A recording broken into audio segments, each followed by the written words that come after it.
everybody, welcome back to the channel. We've got a really interesting video here today on this 2023 Cadillac LYRIQ.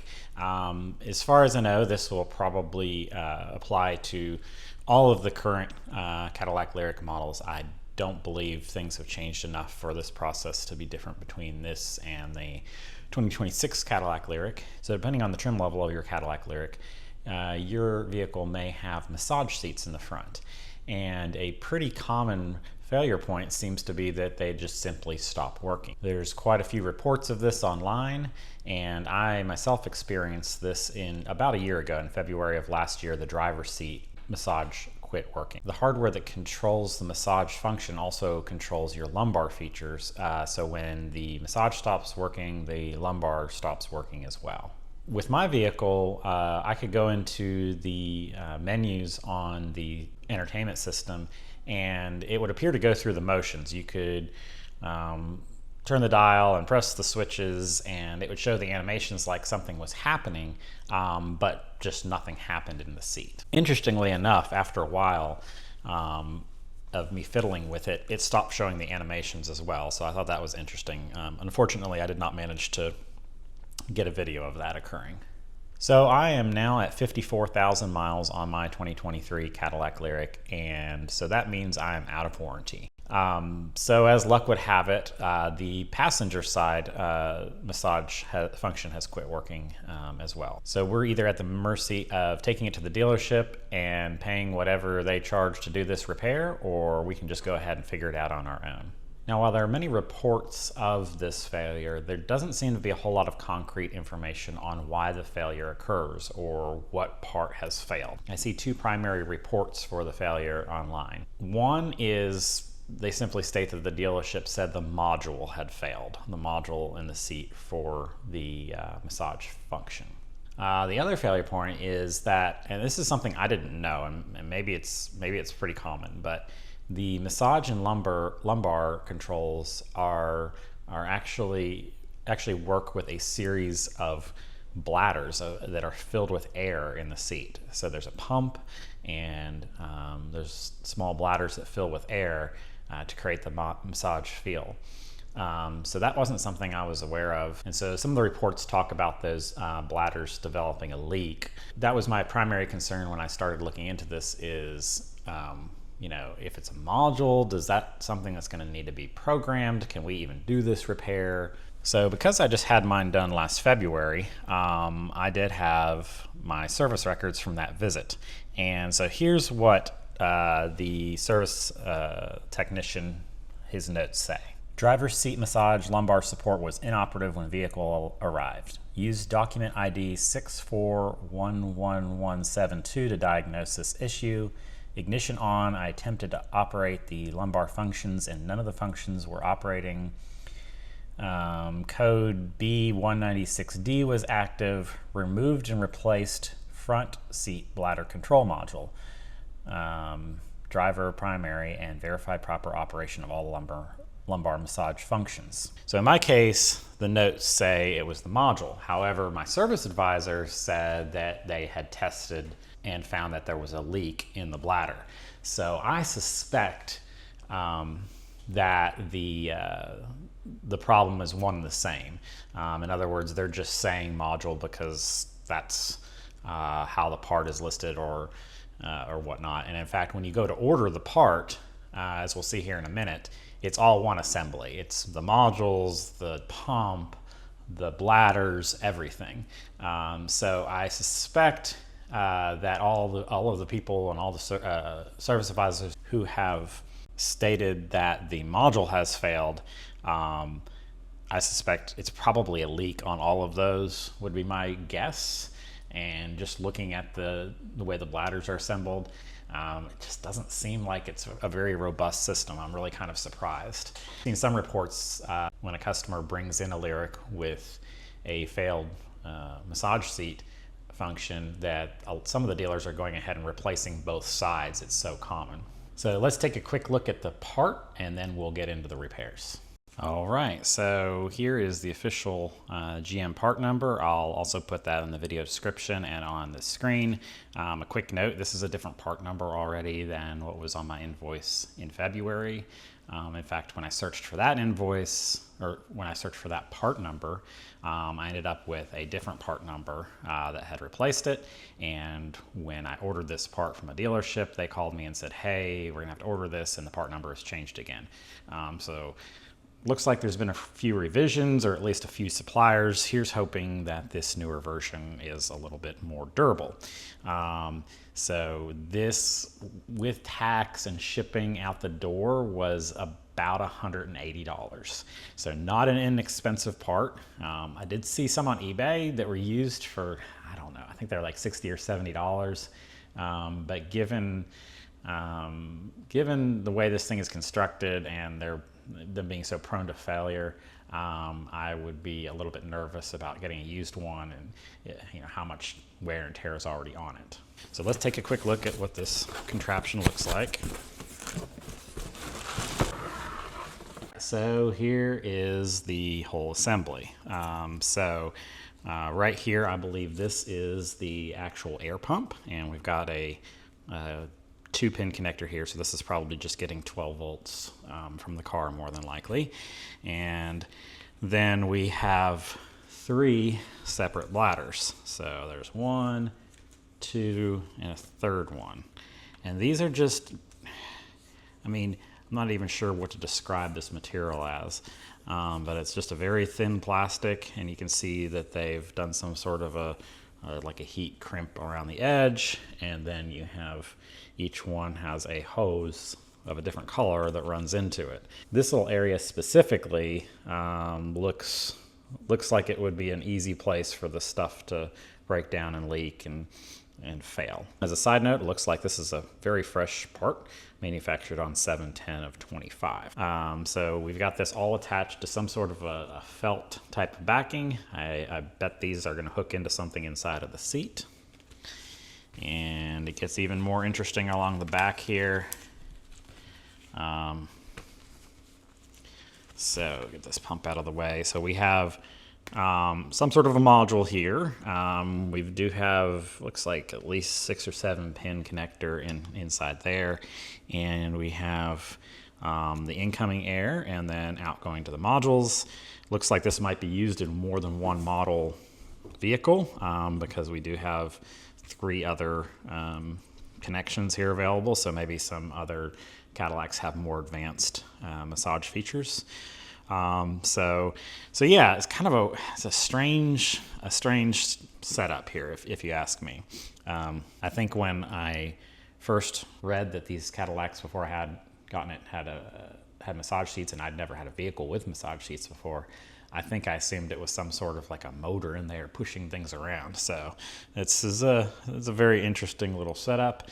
And so it's kind of a gamble, honestly, that this will fix it, because I don't have any way to really test things ahead of time or know whether it actually, whether this needs programmed. But I suspect that it does not, because typically when I've had service done in the past, if there's programming required, they'll have a line item on there, hey, it took this amount of time for programming. All right, before we tear into it, I do want to mention, and we'll be showing this here, but before we get any further, the seats in the LYRIQ are very complex. They have a lot of electronics, including airbags. So it's very important that we disconnect the battery before we start tearing into the seat and disconnecting the seat and everything else. That being said, I am going to start with the battery connected so we can position the seat to be able to get to the seat bolts. But after that, it's very important that we disconnect the battery, and I will go over that, but I just wanted to put that disclaimer in there. All right, so the first thing we're going to do here is move the seat all the way back so we can get to the front 2 seat bolts. All right, so there are 4 of these bolts, one in the front of each rail and one in the back of each rail. These are a T50 Torx bolt. All right, let's see if we can pop this thing out of here.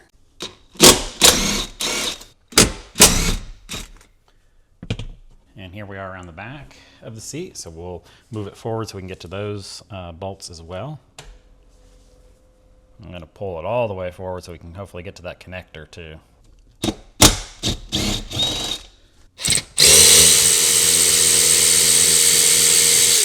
All right, now that we're done moving the seat around, let's go ahead and get this 12-volt battery disconnected. I would highly recommend, since all the doors are electronic in this car, that you roll down at least one window to give yourself a fail-safe way to get in.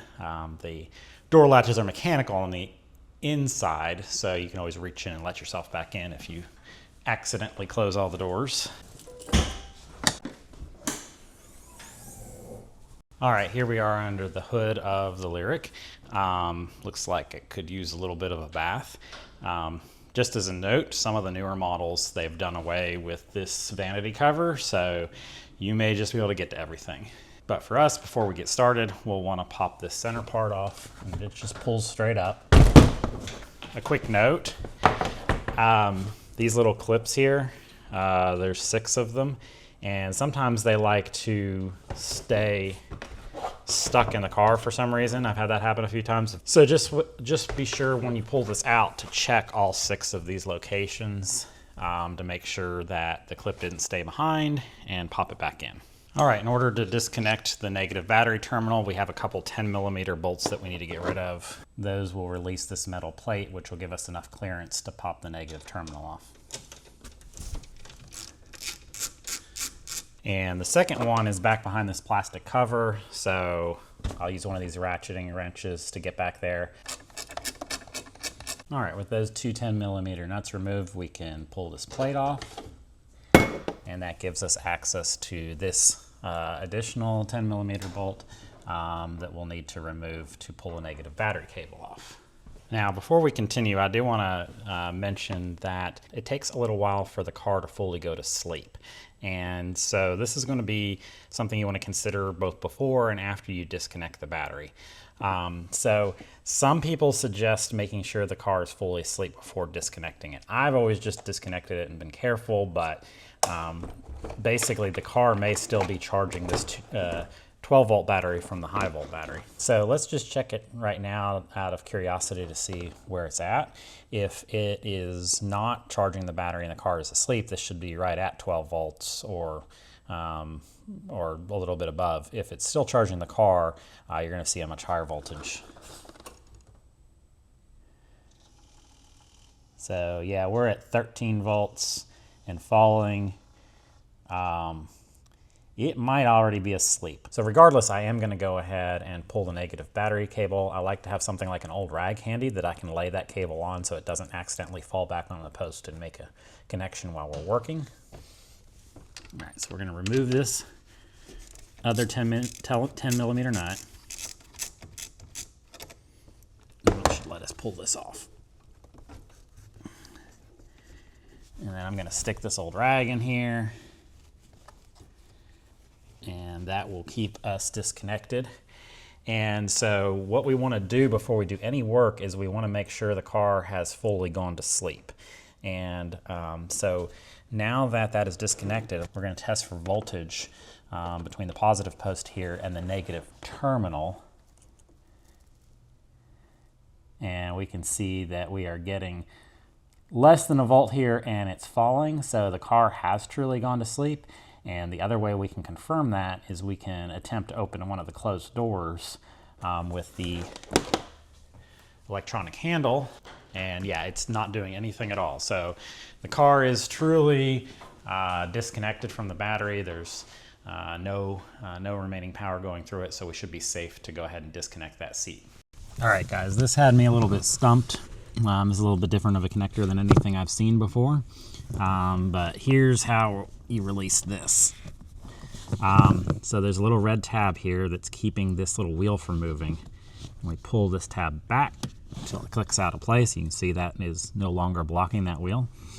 And there is a tab up on this top corner of the connector. And what we're going to do is pinch that tab, and that'll let us pull this gray part towards the yellow part.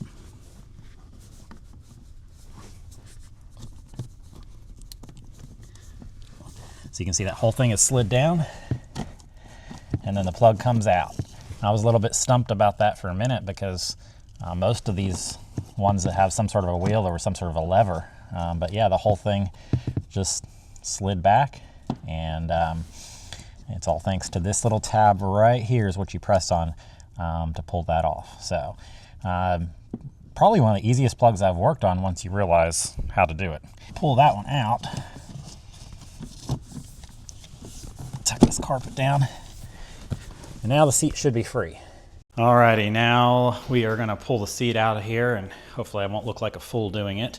I laid down an old towel here to keep us from scuffing up the sill plate more than it already is. And so let's see how heavy this guy is.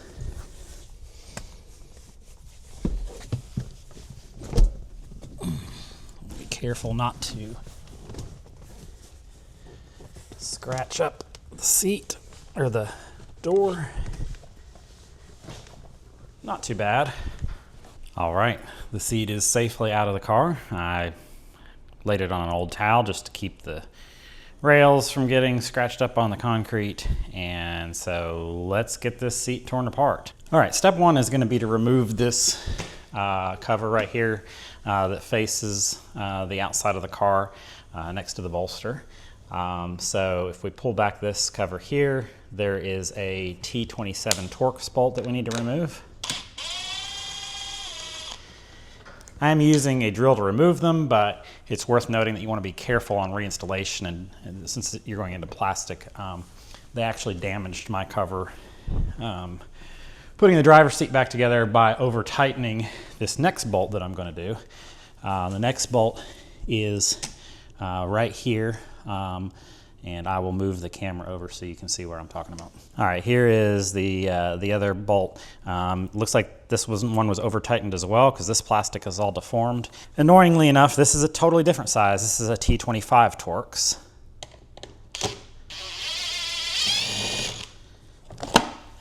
So there's a little bit of a ridge or something here that ties onto this piece of metal, and then that releases.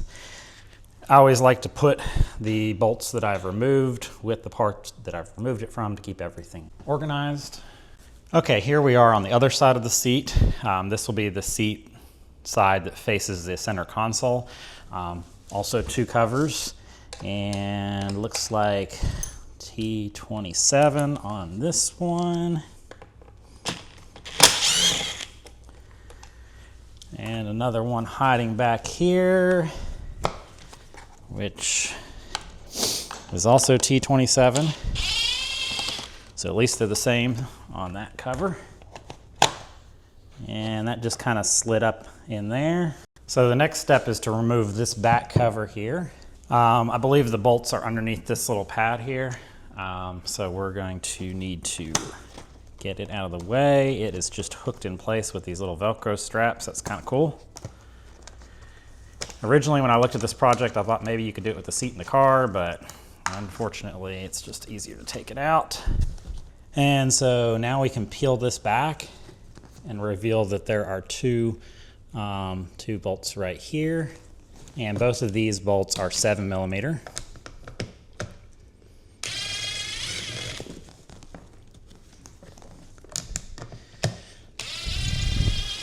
So one thing I like to do when I'm not sure how a trim panel comes off is look on eBay and look at the back of that panel and see how it goes together. It appears that there are about 3 different hooks up here, and it looks like it might slide this direction. So let's try that.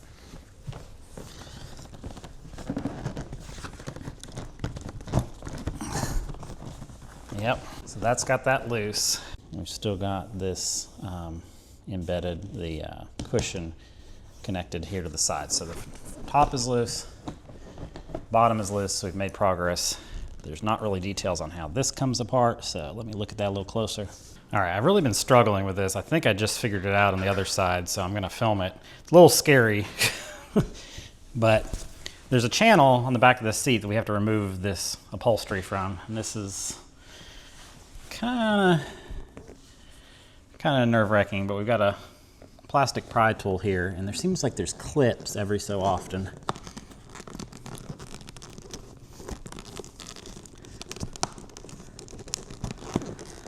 So that's rolling out of there. See, there's a little channel, little plastic channel that pushes down in those little clips. So this is definitely the worst part I've encountered so far. I'm sure that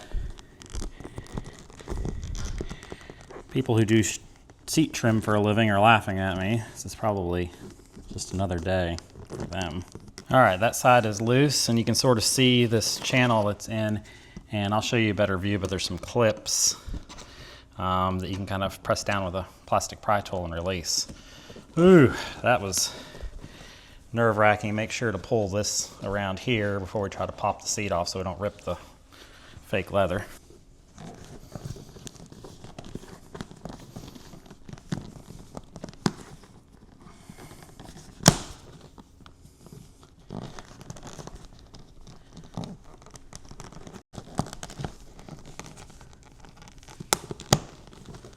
There we go. All right. Make sure to get both ends of this around that plastic trim piece or channel. All right. Hopefully, aha, there we go. And you can see there's these little areas where that plastic trim snaps in.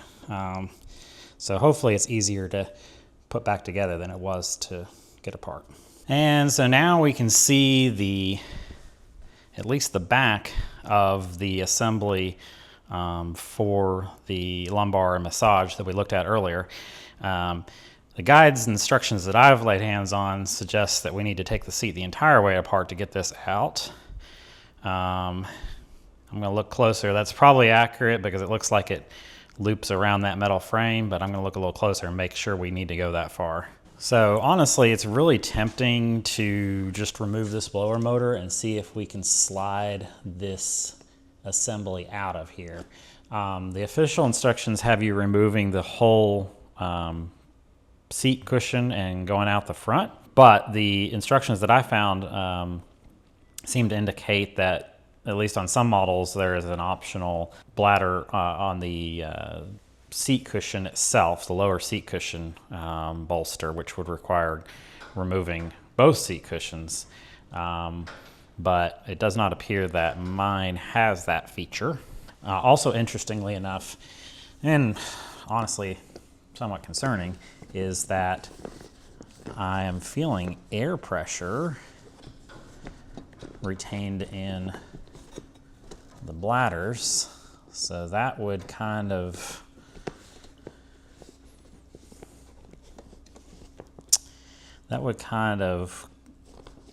kill my theory about a leak in this particular instance. So it could just be the module itself has failed. The more I look at this, the more I wonder if we could just pull this out of here without taking the whole rest of the seat apart.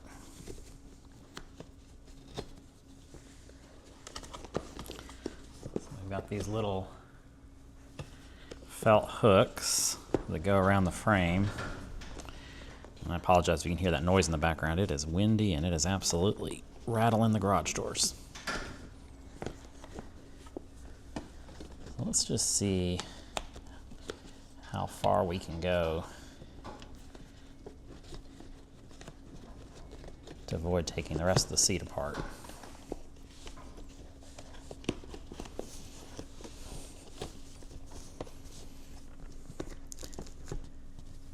Okay, so this unfolds this direction, which could be a problem for my theory.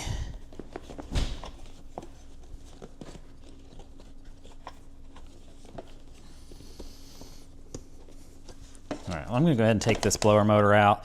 That has to come out whether we do it the official way or not. It would appear that those are T10 fasteners.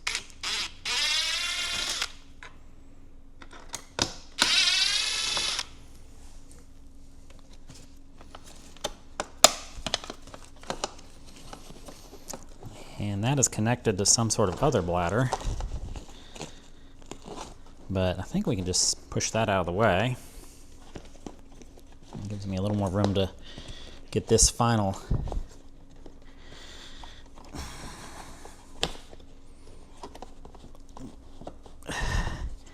felt tab out of the way. Let's see this. Well, I'm not going to say it's impossible to do it that way, but this may be more trouble than it's worth. So let's see how involved it is to do the official way with removing the seat back cushion and go from there. So it looks like the next thing we need to do is remove the headrest, which there is an electrical connection right here for that we needed to disconnect. Assume that's for the speakers. Pop that out of there so we can see how that works. And looks like it comes out pretty easy, actually. Alarmingly easy. Yeah, it looks like there's a little clip that's actually missing there for that. And so now we'll need to remove the headrest, so let me reposition the seat. All right, so we do need to raise the headrest first. Okay guys, this took an incredibly long time for me to figure out. The instructions are very unclear, but seeing this hole here, how that metal ring, let's see, that metal ring is popped backwards. There's a gap between it and the seat rest. There you go. So you can see how that clip has pulled out, pulled rearwards towards the back of the seat. That's the position it has to be in to release the headrest. So let me show you how I did that on the other one. It's gonna be hard to film. So basically that clip is pushed towards the front of the seat and that keeps the headrest from coming out. So we've got to reach around the front of this. There's a little hole, you can stick your screwdriver, reach around the front of this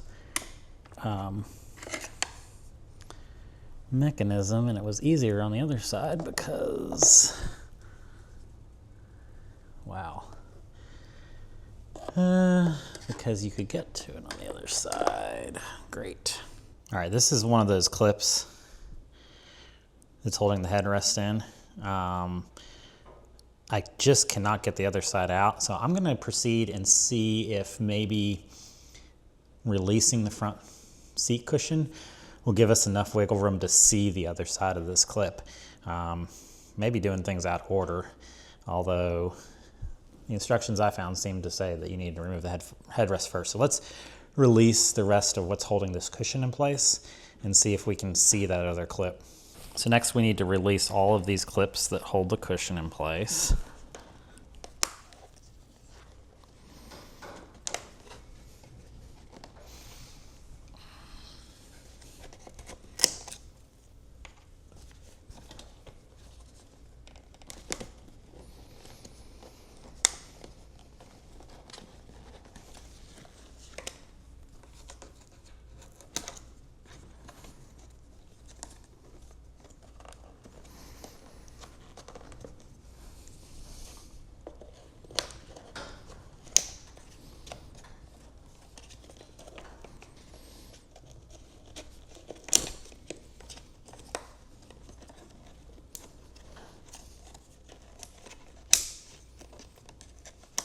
These are similar to the ones that went around the side.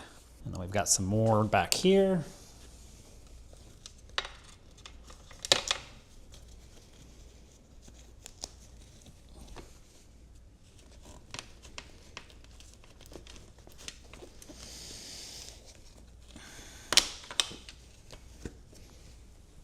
And so I think this is clipped under here. Yeah.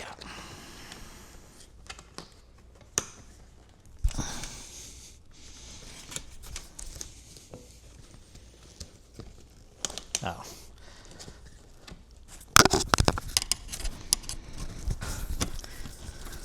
There we go. All right, so that's all released. All right, so this blue piece here is the airbag, which needs to be released because it's connected to the seat cushion cover. And there are a couple of 10mm bolts tucked back here.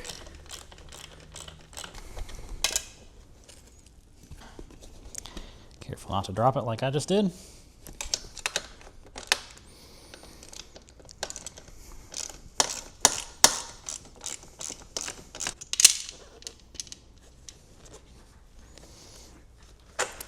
and that releases the airbag module. We do need to disconnect the electrical connection.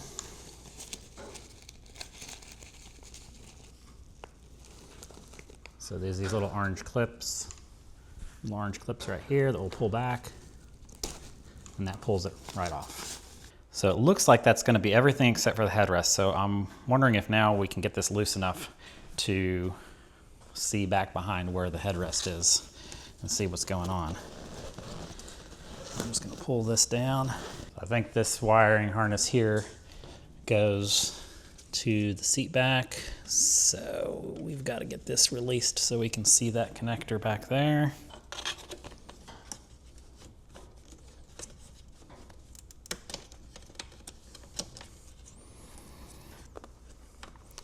All right. Looks like releasing that middle one gave us just enough clearance to see what's going on here. So we've got another little connection there. Well, actually, that's going to have to come out regardless.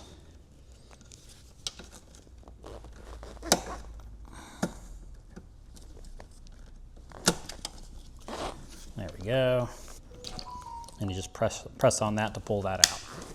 All right, with that electrical connection out of the way, let's see if we can now start to pull this cushion out. Aha. Okay, so it does appear to be loose, although it looks like I should have disconnected the connection, electrical connection for the cooling fan. Okay, with that electrical connection disconnected for the blower fan, I think we are free except for the headrest.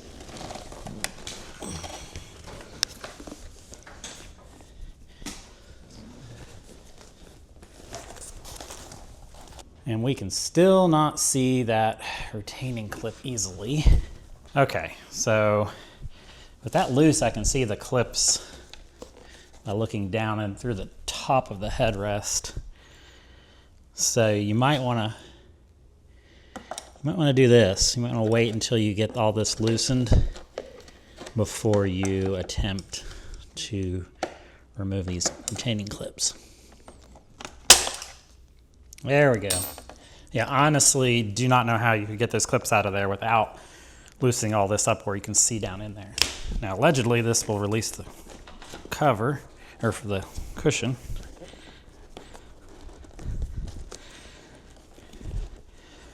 It may just be easier to take this all off at once.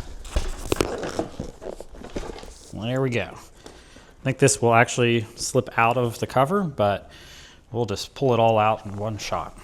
So future David here, I unnecessarily removed the plastic casing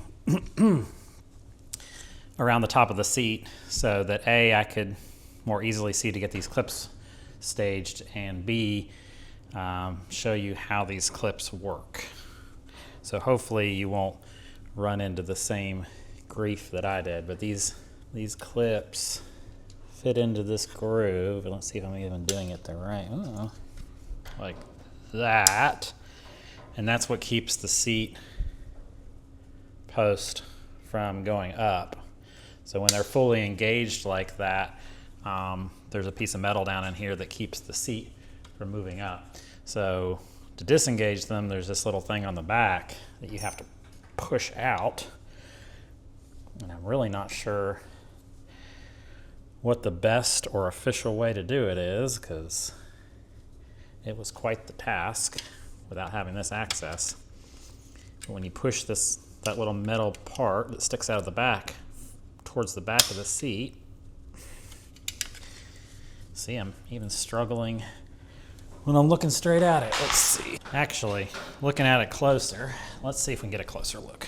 So I don't guess the clip actually has to come all the way out, but this little part right here is what releases the headrest.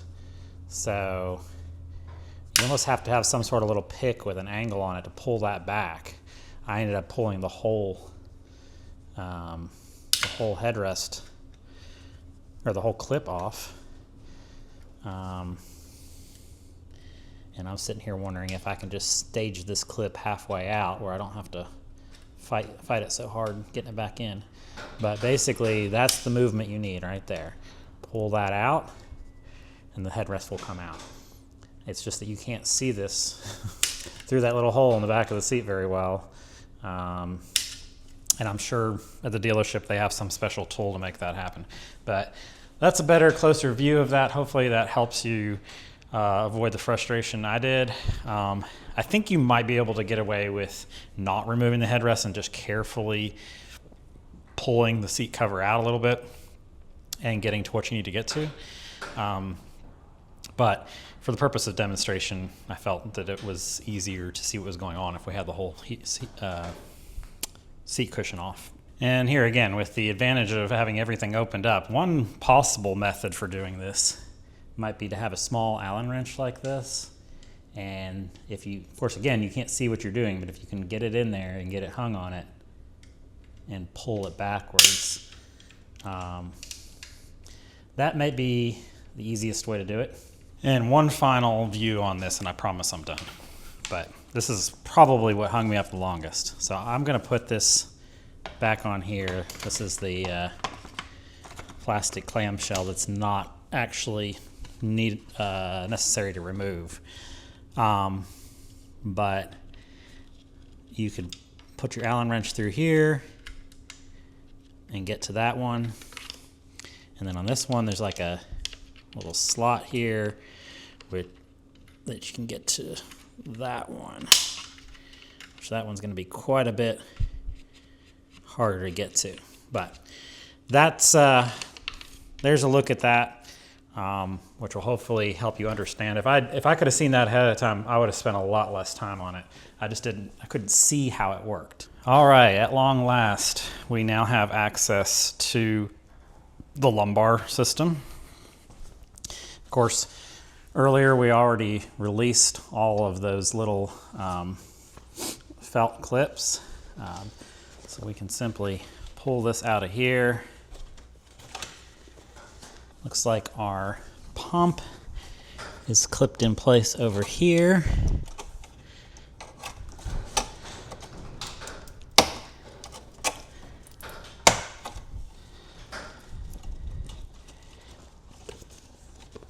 Should release that. And so all we have left are a couple of electrical connections.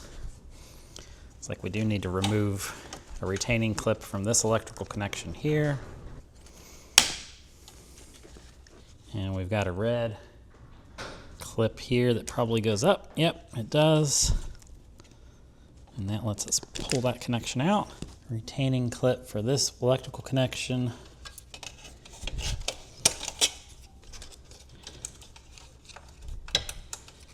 All right, there's presumably our 12 volt for the pump. Another little red clip here. And that's it. Finally have that guy out.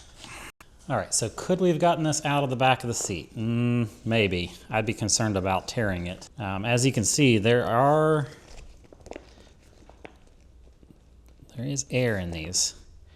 It doesn't appear to be going anywhere. So this one may not be a leak. This one may actually just be the pump or this module that has failed.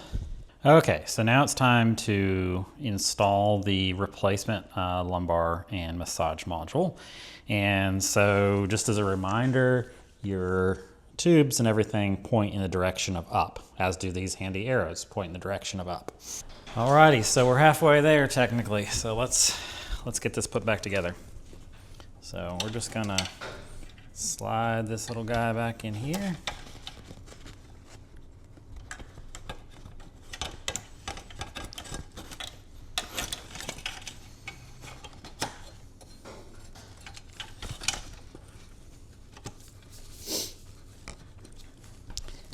And then we've got to tuck these little arrows back in their little spots.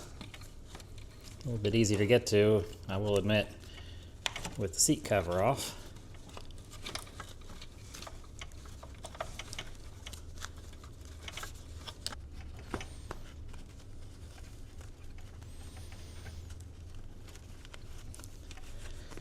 With those top two holding it in place, let me get everything else reconnected here on this side before I attempt to flip the seat over and get the rest of them. Here's our connection for the pump. Make sure to push those little locking tabs back down. All right, so we need to clip this electrical connection back in place and clip the pump back in place. All right, let's flip this over so we can finish putting all those little felt tabs back in place.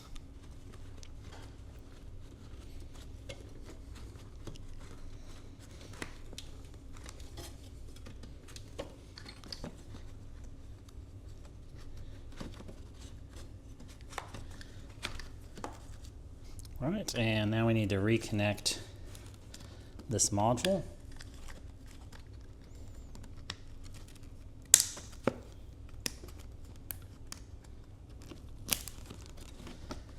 Alrighty, so that has our lumbar system back in place, and we're ready to reassemble the rest of the seat.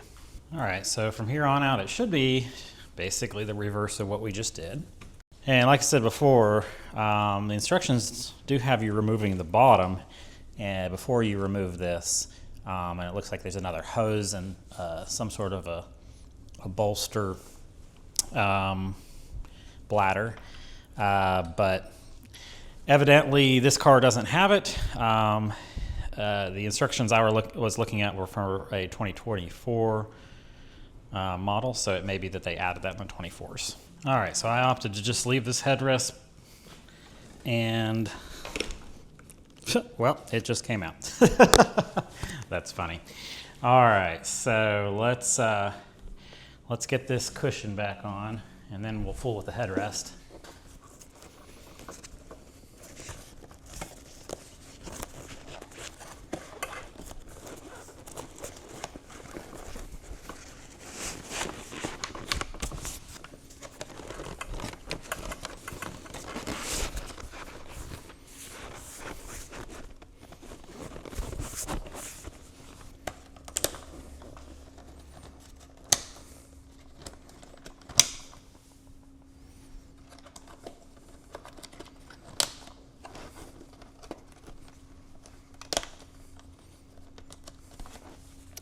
So I'm not going to put this side back in yet because that little slot is where I was able to get that Allen key in there. So I'm going to go ahead and get this headrest on before I go too much further in case it gives me grief. And you may not have this electrical connection coming out of the headrest. I don't know if the lower trim LYRIQs do not have speakers in the headrests, but I would assume there's no electrical connection if they do not have speakers. Looks like straightening this wire out might be the way to go, because we've got to line it up with that inner plastic tube. And don't make the mistake I made the first time and not watch what you're doing, because there's a big gap in here between the top of the seat and where the headrest actually needs to slot in. So this is definitely a situation where, you know, your third and fourth hand might be handy. All right, so we've got resistance now. So let's see if what I discovered earlier makes this any easier.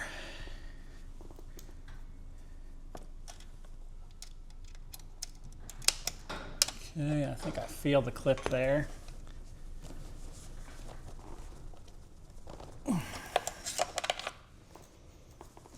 And the seat went down a little, or the headrest went down a little bit there. Okay, I think I'm in that loop. Oh, shoot. Was in that loop.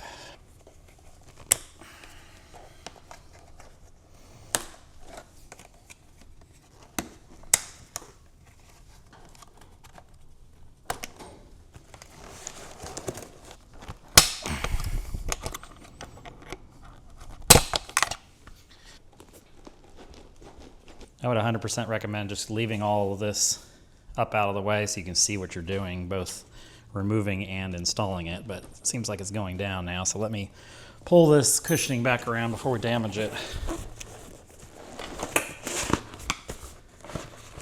And let's see. It'll actually go down now. There we go. Yeah, so just leave all this loose where you can see down there and see to hook on those little loops. And I don't know, I guess the guys at the dealership that do this every day have some great technique that I don't have, maybe. And we're just gonna pop all these back in place.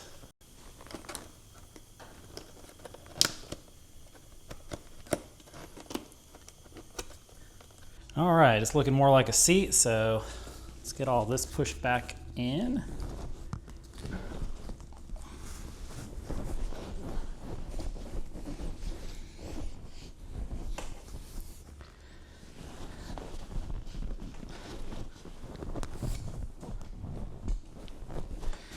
And let's flip the seat back over so we can get to all that.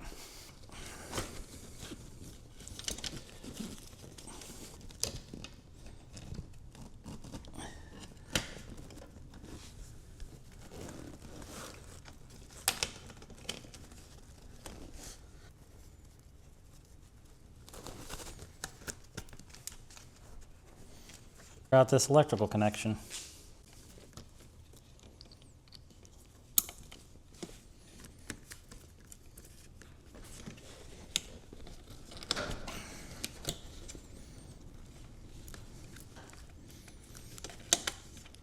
That's probably one of the biggest gotchas of this job is forgetting to plug something back in. Line this back up to snap it back in to the seat frame.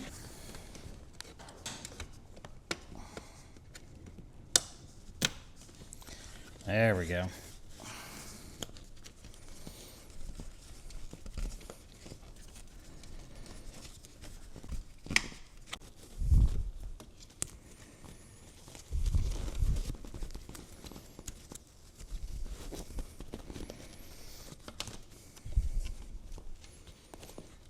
All right, let's get the airbag hooked back up and mounted. Looks like that connector wants to hide.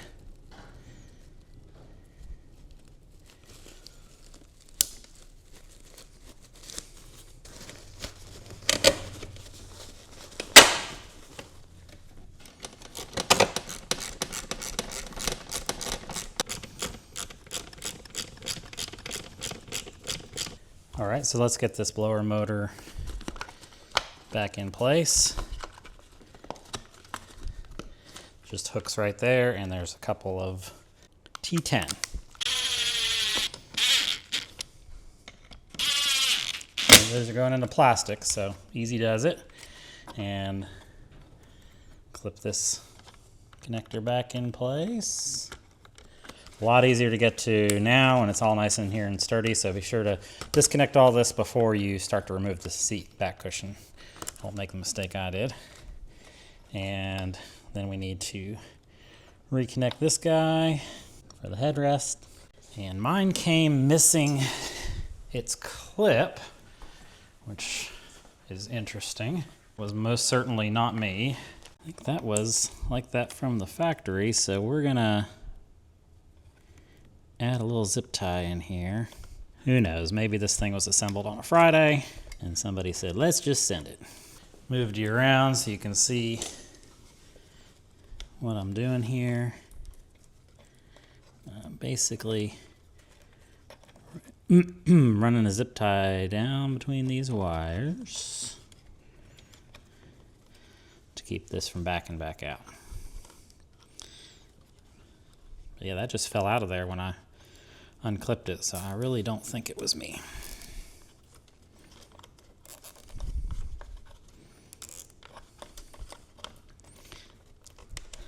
These are just the speakers. They're not like mission critical, but I would like it to work. So there. Hopefully you can see what I did there. That'll keep those from coming back out, and it's entirely reversible if we need to work on the seat again.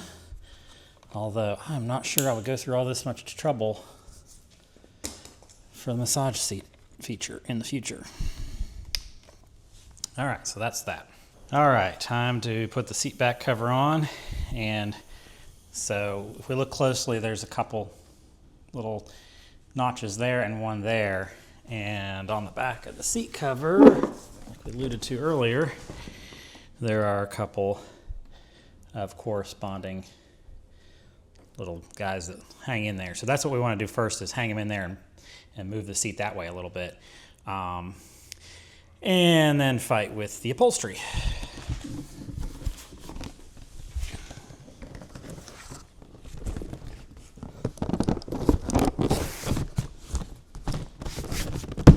There we go. It's like if you push down on that, and it'll engage, and I can feel that's all even there. Yep, and these are very close to. I'm going to go ahead and start these bolts so that everything stays in place while I am fighting with the upholstery.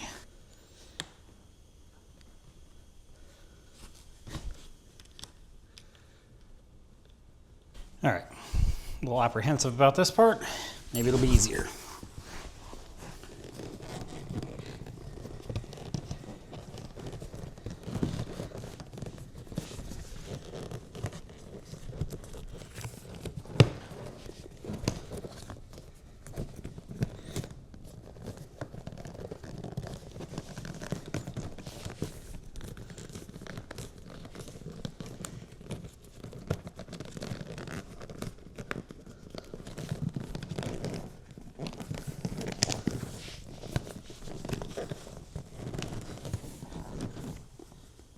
No big deal. Very scary getting it off there, but goes right back in, no problem.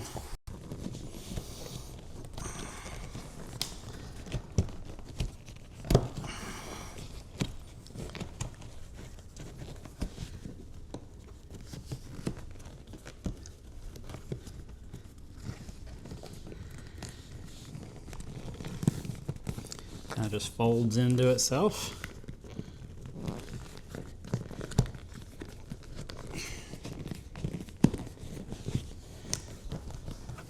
Yeah, that's a lot easier on the reverse. Okay, so let's tighten up those two bolts up here, get these straps back on, get the sides on, throw it back in the car. All right, easy does it here. This is plastic, so just snug it up. Although it looks like whoever did it at the factory was a little happy with their tool, because that plastic looks a little stretched. Get all these down here.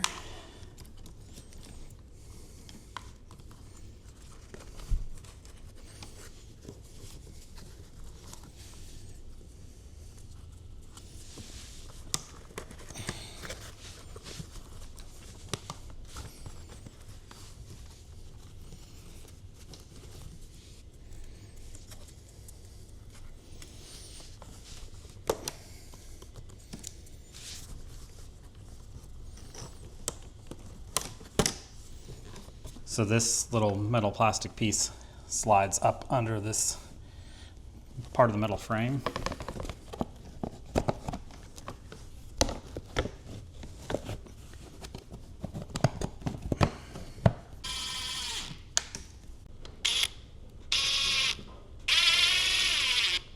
And again, this little tab of plastic here slides up under the frame.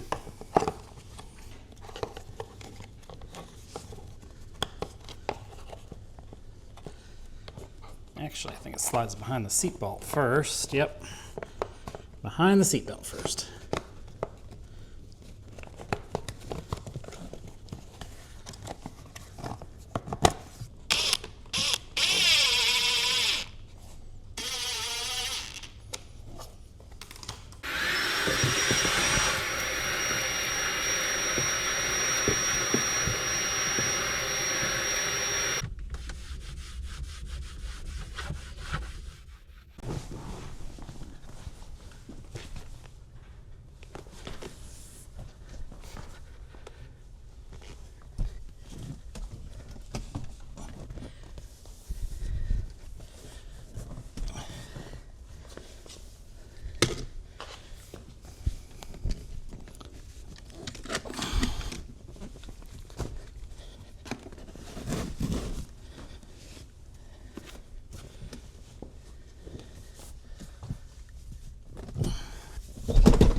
All right, moment of truth.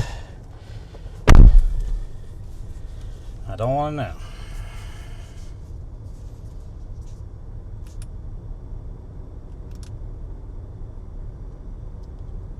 Ah, it is working. I wish you could feel it, but yep, it's doing its thing. Hear a little pump pumping. Alrighty, so success.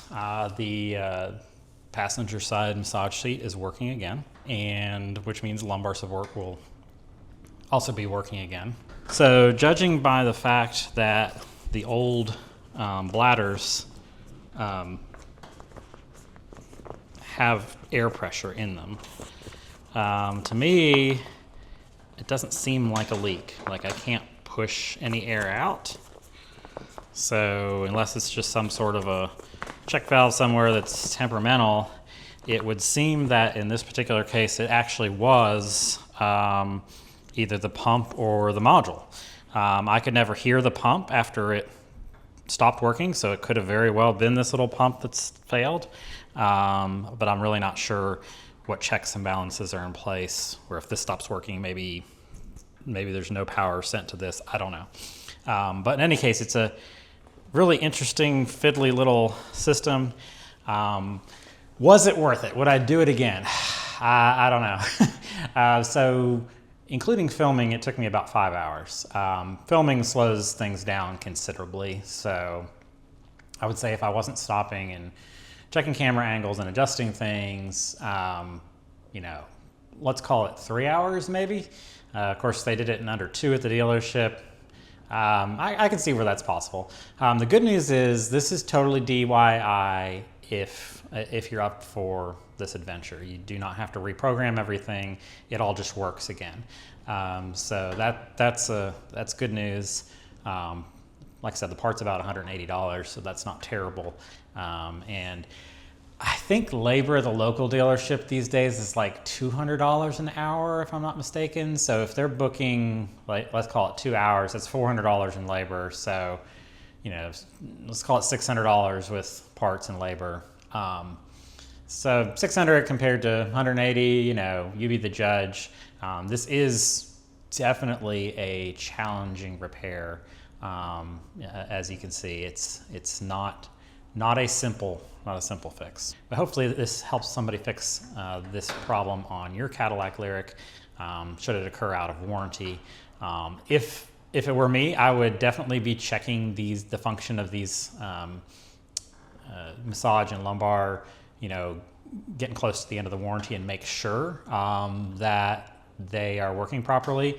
As I'm not a passenger in my own vehicle, I did not realize that was not functioning. So there's a possibility that could have been broken while it was under warranty, and there's no way to know. So I would check that, check those features as you get down to the last few months or miles, whichever comes first, of your warranty, and make sure you let them take care of this fun adventure.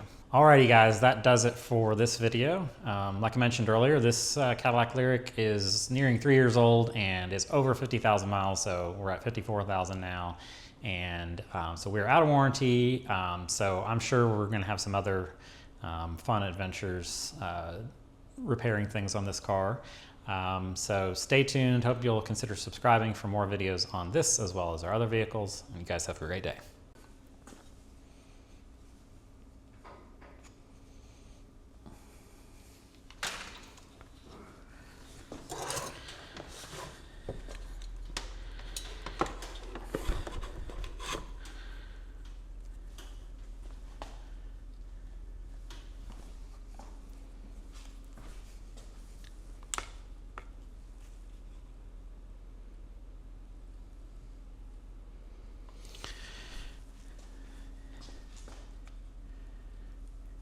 All right, so I found a little basic 12 volt DC power adapter.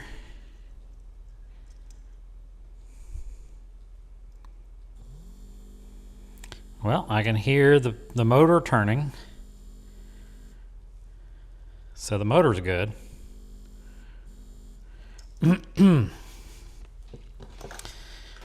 which is useful information because now we know that at least the motor is something we might want to hang on to. Let's see if we can get this air hose off here.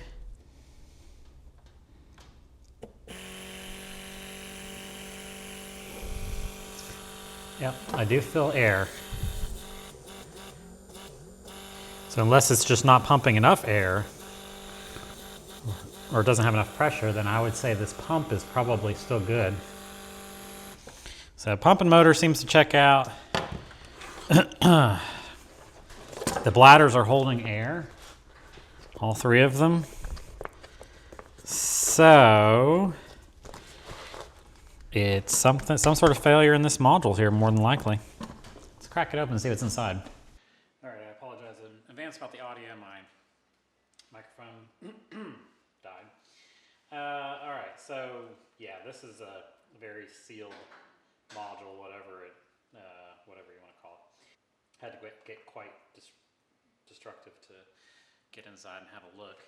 So we've got a board down here.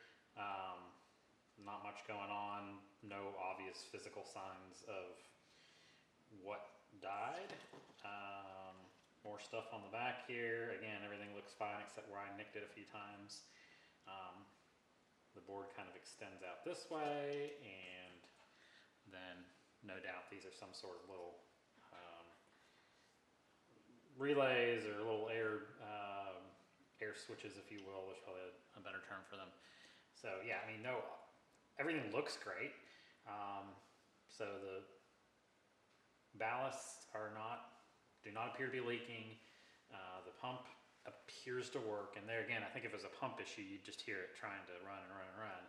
I would say in this particular case, this little module just died for whatever reason. So interesting stuff.